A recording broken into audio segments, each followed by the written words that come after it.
Welcome to Stoic Mindset, where ancient philosophy transforms modern lives. Today, I'm going to share with you 12 powerful Stoic lessons that will fundamentally change how you navigate life's challenges. These aren't just philosophical concepts. They're practical tools that have been tested for over 2 millennia by emperors, slaves, warriors, and philosophers. If you've ever felt overwhelmed by life's uncertainties, if you've struggled with anxiety about the future or regret about the past, if you've wondered how some people seem unshakable no matter what life throws at them, this video will give you the blueprint for building an impenetrable mind and an extraordinary life. Make sure to subscribe to Stoic Mindset and hit the notification bell, because by the end of this video, you'll have a complete framework for transforming not just how you think, but how you live. The foundation of inner fortress. Before we dive into the 12 lessons, let me tell you something that might shock you. The most successful, fulfilled, and resilient people throughout history haven't been those with the most advantages, the best circumstances, or even the most talent. They've been those who understood a fundamental truth that the Stoics discovered. Your power doesn't come from controlling the world around you. It comes from mastering the world within you. Marcus Aurelius ruled the Roman Empire at its peak, facing plagues, wars, and betrayals. Yet his personal writings, now known as Meditations, reveal a man of profound peace and wisdom. Epictetus was born a slave, physically disabled, yet became one of the most influential philosophers in history. Seneca lost everything multiple times, was exiled, and eventually forced to take his own life. Yet his letters on ethics and the good life continue to inspire millions. What did these men know that we don't? They understood that an impenetrable life isn't built on external fortifications. It's built on internal principles. The modern world has convinced us that we need more money, more recognition, more control over external circumstances to be secure and happy. But the Stoics understood that this is a trap. The more you depend on external things for your well-being, the more vulnerable you become. Every external dependency is a potential point of failure. But when you build your life on internal principles, when you develop what the Stoics called an inner citadel, you become truly impenetrable. Not because nothing bad can happen to you, but because nothing that happens to you can destroy your capacity to live well. Lesson 1. The dichotomy of control. The first and most fundamental lesson is what Epictetus called the dichotomy of control. This single concept, properly understood and applied, can eliminate 90% of your anxiety and frustration overnight. Here's the principle. Some things are within our control and some things are not.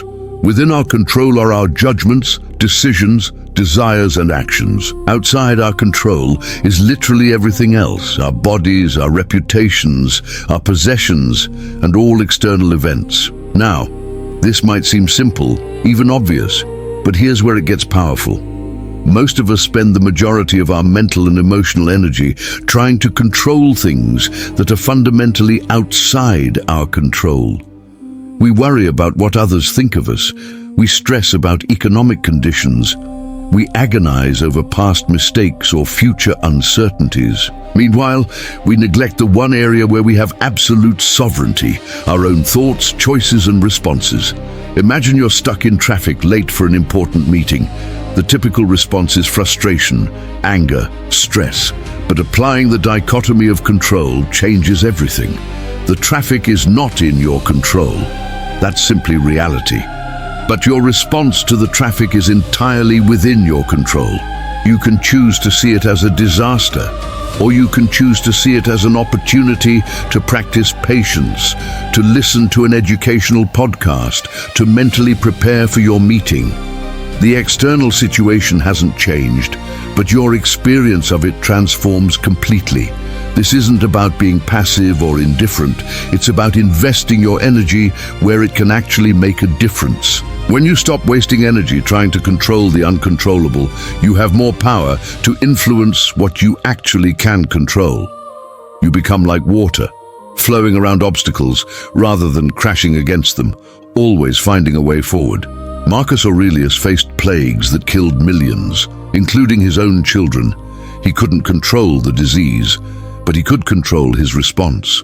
He focused on what he could do, providing leadership, maintaining order, setting an example of courage. By accepting what he couldn't control and focusing on what he could, he became one of history's most admired leaders during one of Rome's darkest periods. Lesson 2. Amor fati. Love your fate. The second lesson takes the dichotomy of control to its logical conclusion. Not just accepting what you can't control, but actually embracing it. The Stoics called this amor fati, love of fate. This doesn't mean you have to like everything that happens to you. It means recognizing that everything that has happened to you has contributed to who you are, and everything that will happen to you is an opportunity for growth. This is radically different from mere acceptance or resignation. When you truly embrace amor fati, obstacles become opportunities, become setups for comebacks, and every challenge becomes a chance to demonstrate your values and strengthen your character. The Stoics had a phrase for this: the impediment to action advances action. What stands in the way becomes the way. Consider Thomas Edison, who, when his laboratory burned down, destroying years of work and millions of dollars in equipment, reportedly said, "Thank God all our mistakes were burned up, now we can start fresh."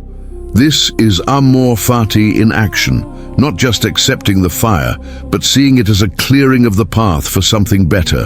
When you develop amor fati, you stop being a victim of circumstances and become a partner with fate.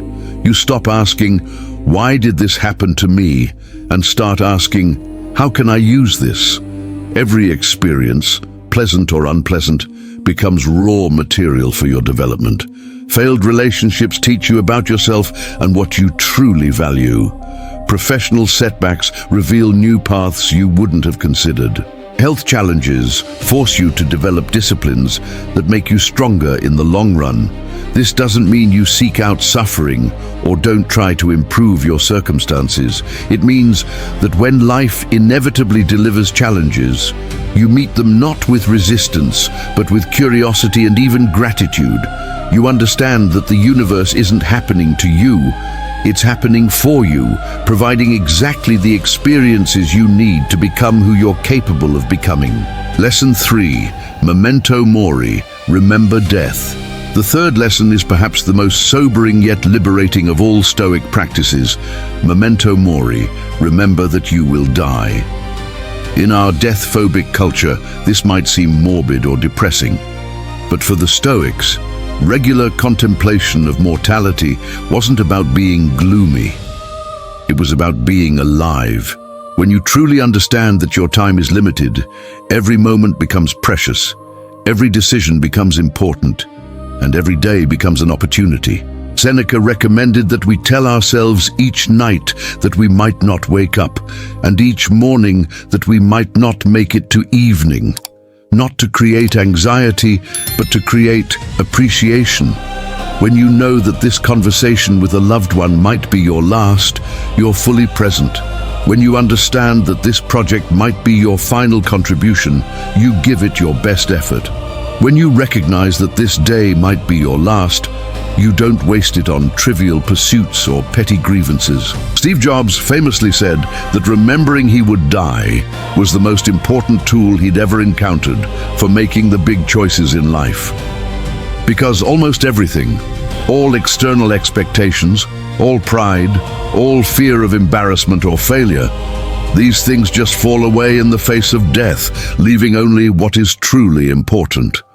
Memento mori also provides perspective on our problems. That embarrassing mistake that's keeping you up at night. In the face of mortality, it's insignificant. That person who wronged you that you're holding a grudge against, Life is too short for resentment, that dream you've been putting off because you're afraid of failure.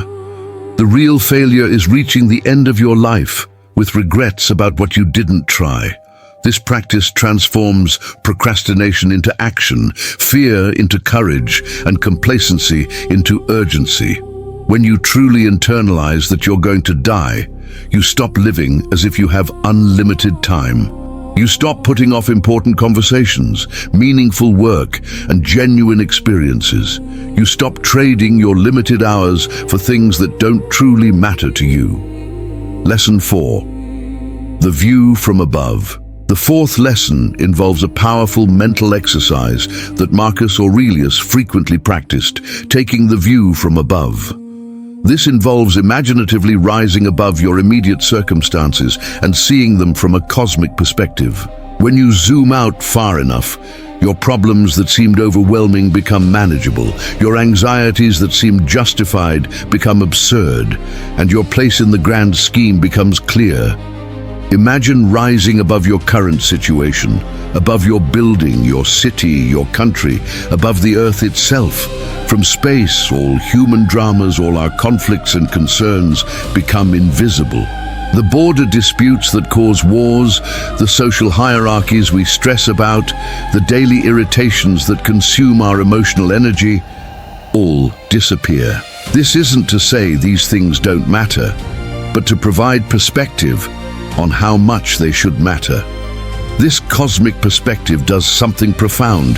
It simultaneously humbles and empowers you. It humbles you by showing how small you are in the grand scheme, removing the pressure to be perfect or to have everything figured out.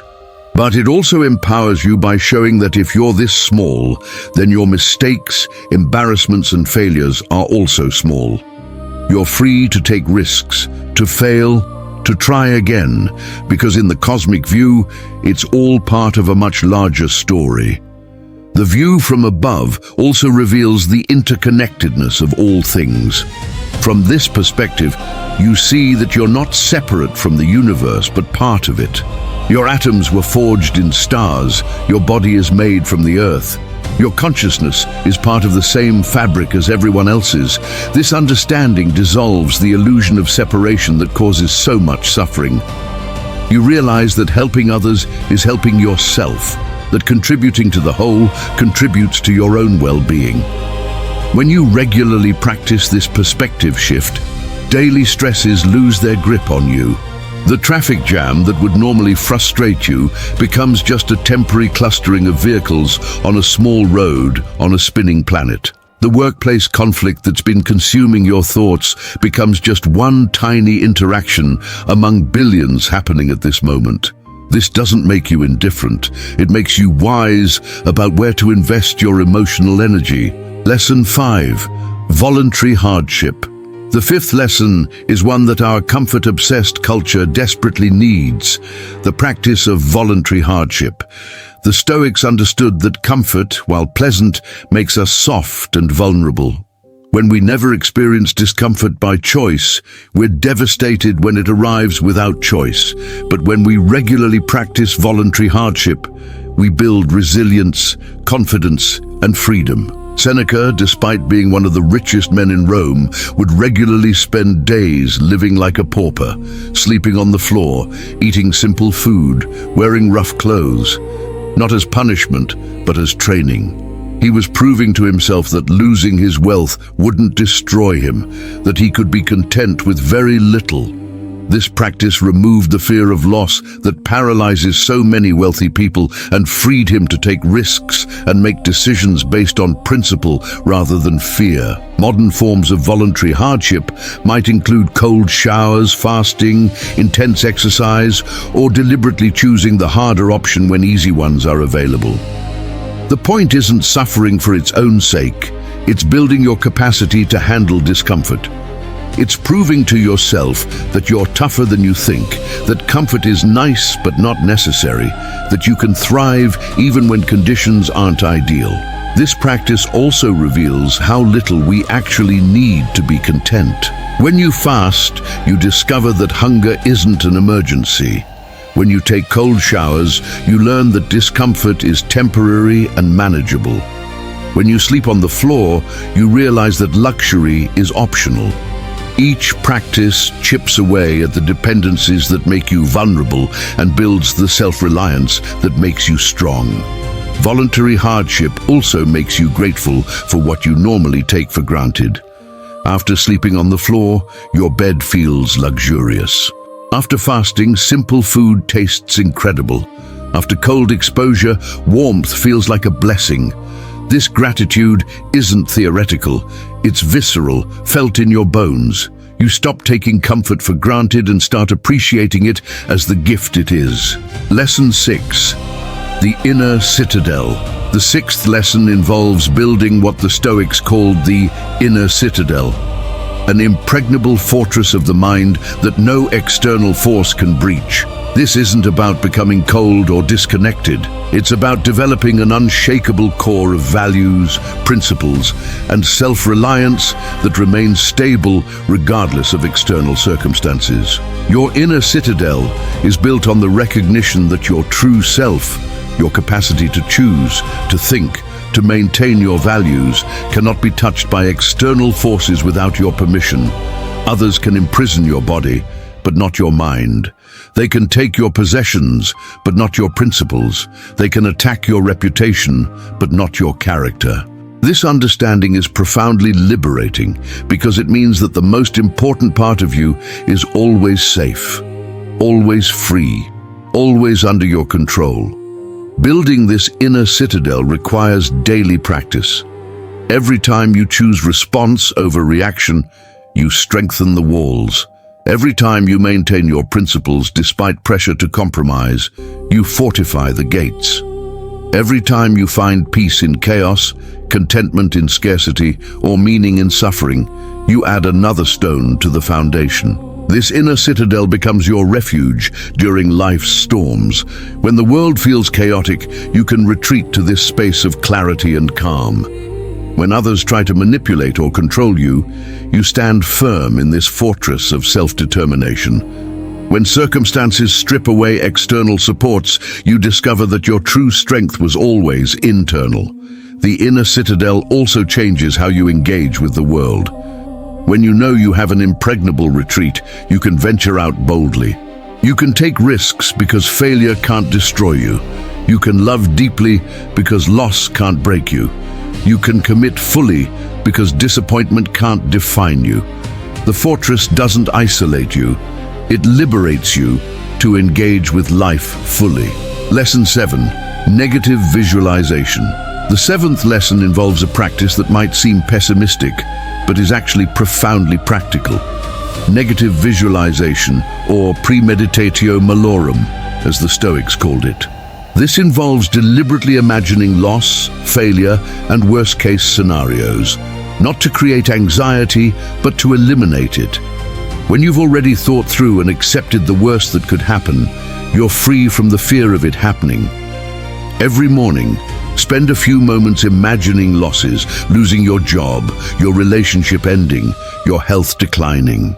Don't dwell on these thoughts or catastrophize, but simply acknowledge them as possibilities and consider how you would respond. What would you do? How would you cope? What would still remain that no one could take from you?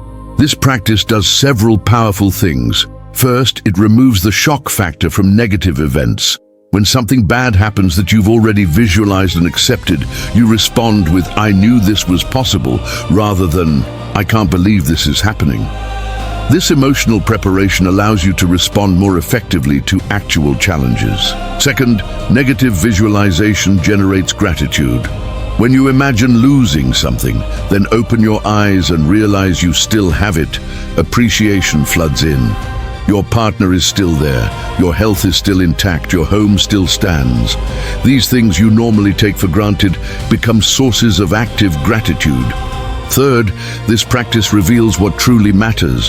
When you imagine various losses, you discover that some would devastate you while others would barely affect you. This clarity helps you invest your energy appropriately, protecting and nurturing what truly matters while holding loosely to what doesn't. Lesson 8. The discipline of desire. The eighth lesson addresses one of the primary sources of human suffering: undisciplined desire. The Stoics understood that suffering comes not from not having what we want, but from wanting what we don't have. The discipline of desire isn't about eliminating all wants, but about wanting what you have while working toward what you want. This paradox is crucial to understand. The Stoics weren't advocating for passivity or lack of ambition. Marcus Aurelius ran an empire, Seneca built enormous wealth, Epictetus founded an influential school. They had goals and worked toward them. But they understood the difference between preference and attachment, between working toward something and needing it for happiness. When you master the discipline of desire, you can pursue goals without being enslaved by them. You can want success without needing it for self-worth. You can seek wealth without believing it will make you happy. You can desire health while accepting illness if it comes. This freedom from desperate need actually makes you more likely to achieve your goals because you're operating from abundance rather than scarcity. The discipline of desire also involves examining why you want what you want. Often, our desires aren't really our own. They're programmed by society, media, or comparison to others. When you dig deeper, you might discover that what you thought you wanted isn't aligned with your values at all. The promotion that requires sacrificing family time, the luxury car that impresses people you don't even like, the lifestyle that looks good on social media but feels empty in reality. Lesson 9. The power of perception. The ninth lesson reveals one of the most transformative Stoic insights. It's not events themselves that disturb us, but our judgments about events. Shakespeare, influenced by Stoic philosophy, put it this way: "There is nothing either good or bad, but thinking makes it so." This isn't relativism or denial of reality. It's recognition that our experience of reality is shaped by our perception of it. Two people can experience the exact same event and have completely different responses. One person loses their job and sees catastrophe. Another sees opportunity. One person faces criticism and feels destroyed. Another sees valuable feedback. One person encounters obstacles and gives up. Another sees resistance training. The event is the same, but the perception, and therefore the experience, is completely different. This power of perception is your greatest tool for creating an impenetrable life. When you understand that you're the author of your experience through the stories you tell yourself about what happens, you reclaim enormous power. You stop being a victim of circumstances and become the creator of meaning. This doesn't mean deluding yourself or pretending bad things are good. It means finding the most empowering, useful perception available. When facing illness, you can perceive it as pure suffering, or you can perceive it as an opportunity to develop patience, to appreciate health, to connect with others who are suffering. The illness remains, but your experience of it transforms. Developing this power requires vigilance. You must catch yourself when you're automatically assigning negative meanings to neutral events. That person who didn't text back isn't necessarily ignoring you. They might be busy. That setback isn't necessarily a disaster. It might be redirection towards something better. That criticism isn't necessarily an attack. It might be a gift of perspective. Lesson 10. Strategic humility. The 10th lesson involves developing what I call strategic humility, the recognition that you don't know as much as you think you do, and that this ignorance is actually a strength. The Stoics, influenced by Socrates, understood that wisdom begins with admitting what you don't know. This isn't false modesty or self-deprecation. It's an accurate assessment of the limits of human knowledge and the complexity of reality. When you embrace strategic humility, several powerful shifts occur. First, you become genuinely curious rather than defensively certain. You ask questions instead of making assertions. You listen to understand rather than to refute.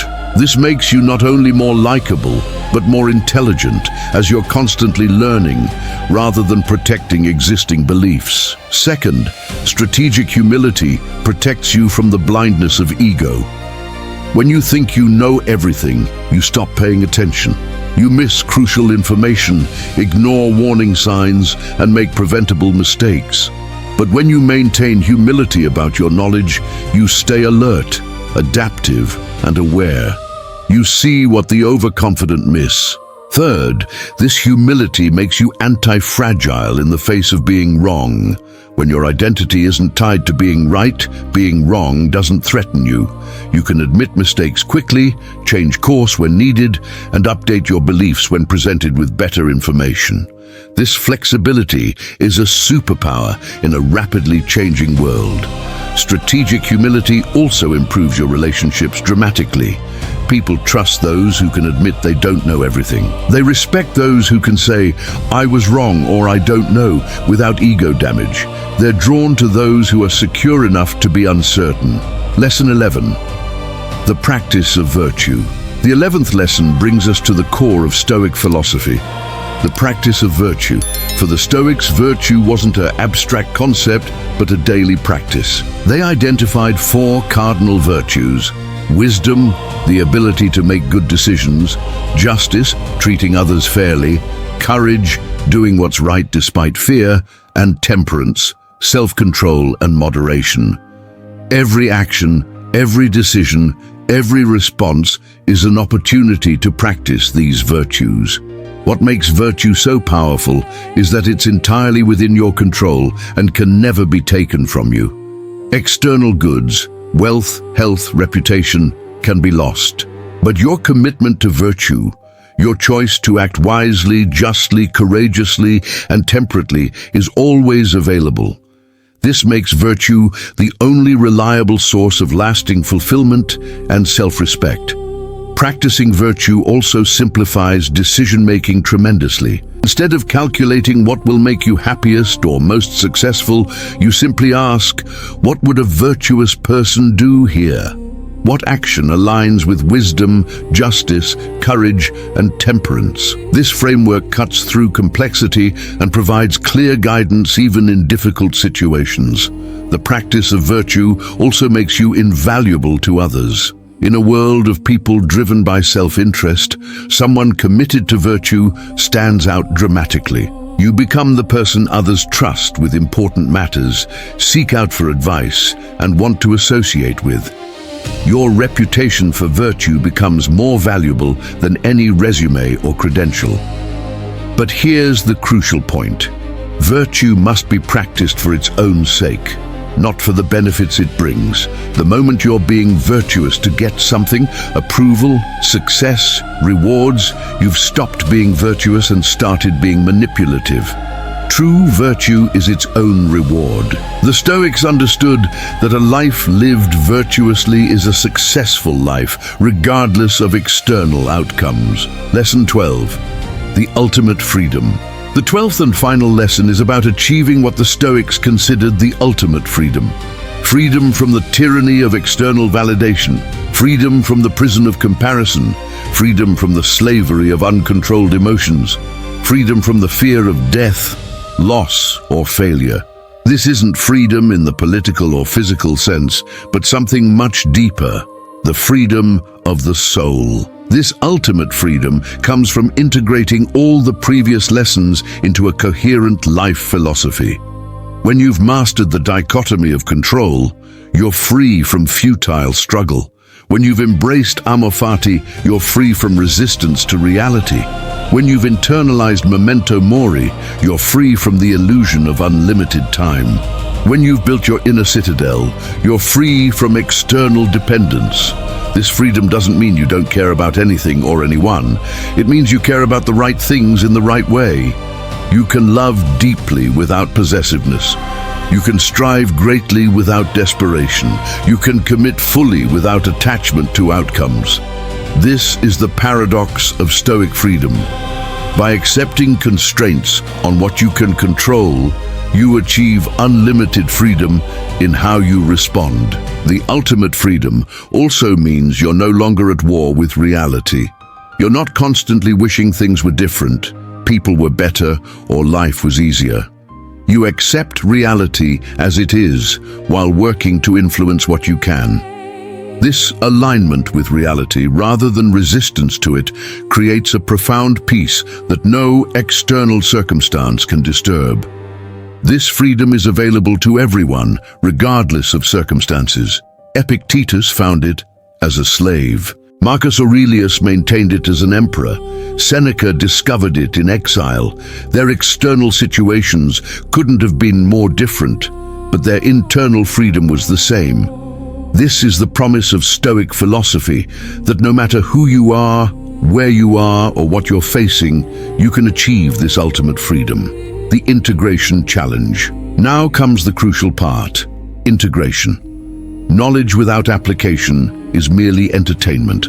The Stoics were clear that philosophy isn't about what you know, but how you live.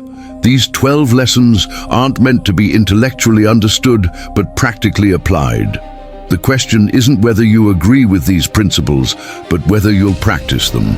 Start with one lesson that resonates most strongly with you. Perhaps the dichotomy of control speaks to your anxiety, or memento mori to your procrastination, or voluntary hardship to your comfort dependency. Choose one and practice it daily for a week. Don't try to master all 12 at once. That's a recipe for failure. Build slowly, consistently, patiently. Create a morning ritual where you remind yourself of your chosen principle. Throughout the day, look for opportunities to apply it. In the evening, reflect on how well you practiced it and what you learned. This simple structure, reminder, practice, reflection, will embed the principle into your life far more effectively than mere study. As you master one principle, add another. Notice how they interconnect and reinforce each other. The dichotomy of control makes amor fati easier. Memento mori motivates voluntary hardship. The view from above strengthens your inner citadel. These lessons aren't separate techniques but facets of a single jewel, the Stoic approach to an impenetrable life. The compound effect.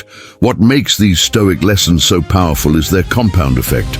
Each day you practice them, you become slightly stronger, slightly wiser, slightly more free.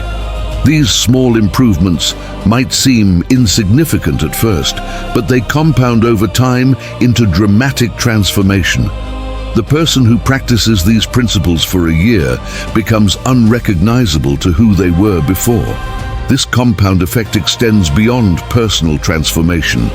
As you become more stoic in your approach to life, you influence those around you. Your calm in chaos calms others. Your courage in difficulty inspires courage in others. Your virtue in a world of vice reminds others of their better nature. You become what Marcus Aurelius called a rock in the sea, unmoved by the waves while providing stability for others. The compound effect also builds resilience reserves. Each challenge you face with Stoic principles strengthens you for the next challenge. Each loss you accept with grace makes future losses less threatening. Each fear you face with courage makes you braver. You're not just handling individual situations better, you're becoming someone who handles all situations better. The modern application. These ancient lessons aren't museum pieces, they're urgently needed modern tools. In an age of social media comparison, the view from above provides perspective. In a culture of comfort addiction, voluntary hardship builds strength. In a world of external validation seeking, the inner citadel provides stability. In times of rapid change, Stoic principles provide unchanging wisdom. Consider how these lessons apply to modern challenges. Facing job uncertainty, the dichotomy of control helps you focus on improving your skills rather than worrying about economic conditions. Dealing with social media anxiety, memento mori reminds you that likes and followers are trivial in the face of mortality. Struggling with consumer culture, the discipline of desire helps you want what you have rather than constantly craving more. These principles also enhance modern opportunities. Building a business, Stoic resilience helps you weather the inevitable setbacks. Pursuing education, strategic humility keeps you learning rather than assuming you know. Creating relationships, the practice of virtue makes you someone worth knowing. The Stoics didn't retreat from the world. They engaged with it fully, and these principles will help you do the same. The call to adventure. As we conclude this exploration of 12 Stoic lessons for an impenetrable life, understand that you're standing at a threshold.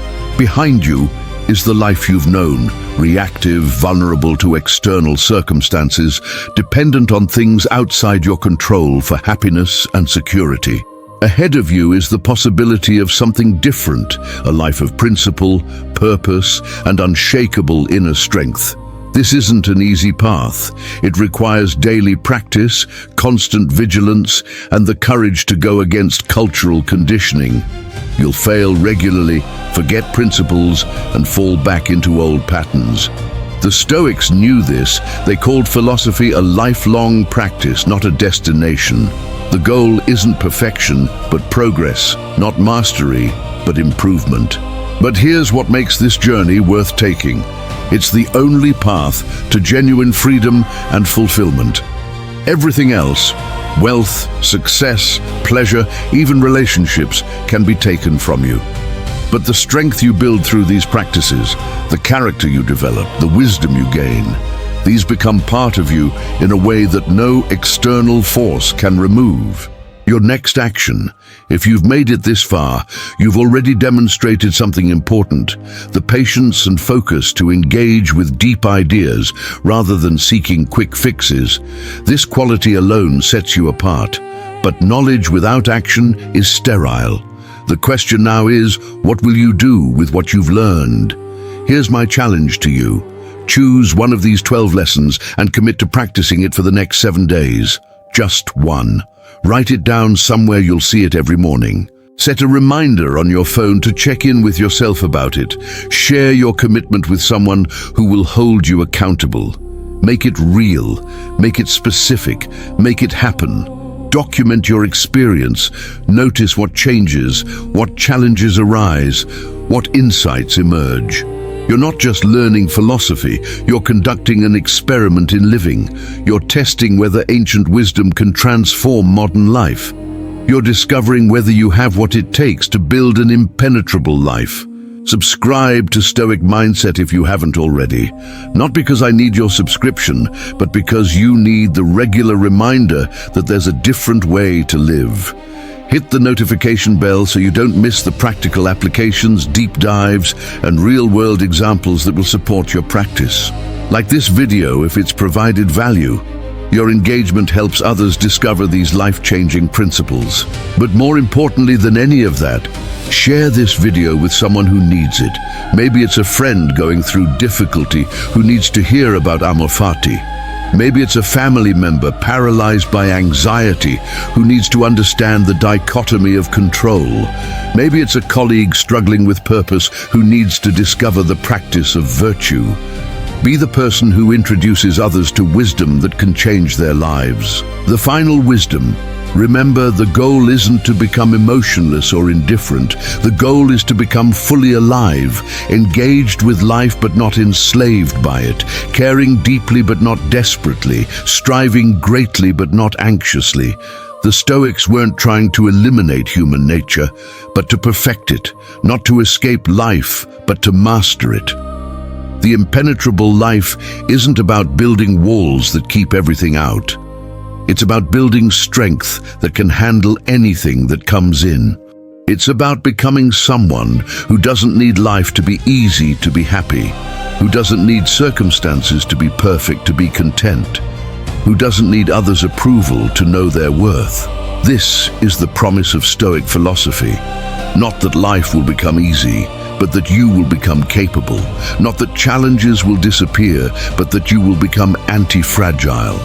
Not that you'll never suffer, but that you'll find meaning in suffering. Not that you'll control everything, but that you'll master what matters, yourself. The ancient Stoics lit a torch over 2,000 years ago. Through war and peace, prosperity and poverty, empire and collapse, that flame has been kept alive by those who understood its value. Now it's being passed to you. Will you carry it forward? Will you become someone who doesn't just study Stoicism, but lives it? Will you build an impenetrable life, not through external fortifications, but through internal strength? The choice, as always, is yours. And that choice, the power to choose your response, your values, your path, is the foundation of everything we've discussed. No one can make this choice for you. No one can walk this path for you. But if you choose to walk it, you join a tradition of some of history's greatest thinkers, leaders, and human beings. Thank you for joining me on Stoic Mindset for this deep exploration of Stoic wisdom. Remember, you already have everything you need to build an impenetrable life. The question is whether you'll use it. The ancient wisdom is available. The modern application is clear. The only thing missing is your commitment. Will you make it? Will you start today? Will you become living proof that these principles work? The Stoics are watching, history is recording, and your future self is hoping you'll make the choice that transforms everything. Until next time, remember Marcus Aurelius's words. You have power over your mind, not outside events. Realize this, and you will find strength. That strength is available to you right now, in this moment, regardless of your circumstances. Claim it, develop it, and use it to build a life that no external force can shake. Live well, live wisely, and most importantly, live according to your principles. This is Stoic Mindset, and this is your invitation to an impenetrable life.